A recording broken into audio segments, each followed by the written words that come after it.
तर आज दुपारच्या जेवणामध्ये करूया भाजलेल्या मटकीची आमटी।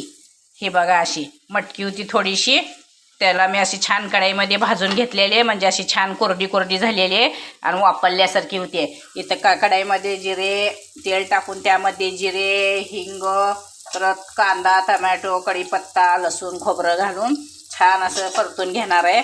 नंतर त्यामध्ये आपला घरचाच म्हणजे काळा तिखट, लाल तिखट, हळद घालून मस्त छान मसाला परतून घ्यायचा आणि मिक्सरमधून हे जे आपण मटकी भाजून घेतली होती ना ती बारीक करून ह्याच्यामध्ये परतून घ्यायची आणि नंतर ना आपल्याला लागेल तेवढं पाणी वतून घ्यायचं। बघा भाजलेली मटकी अशी मोठाड मोठाड वाटून घ्यायची आणि ते मिश्रण आपण या तेलामध्ये टाकून घेऊया। मिश्रण एकजीव झालं की थोडंसं गरम पाणी घालू। तर बघा भाजलेल्या मटकीच्या आमटी बघा कशी झालेली आहे, एकदम छान मस्त असं वास तर खूप छान सुटलेला आहे, घमघमाट अशी रबरबीत झालेली आहे। त्यामध्ये थोडासा शेंगदाण्याचा कूट आणि मीठ टाकून घ्यायचं घेतलेलं मी ते काय व्हिडिओ टाकलेला नाही। तर बघा अशी झालेली आहे मटकीची आमटी भाजलेली। हे बघा अशी तुम्हाला कशी वाटली ती कमेंट करून सांगा।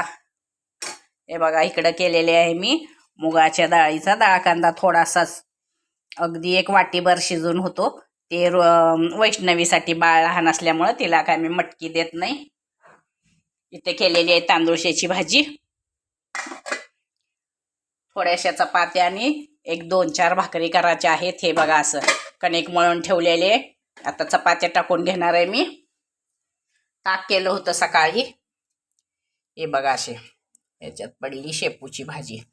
हे बघा हे ताक केलं होतं, रविवारच्या दिवशी जरा जास्तीच काम असतात, म्हणलं चला आता स्वयंपाक करून घेऊन नाश्ता झाला।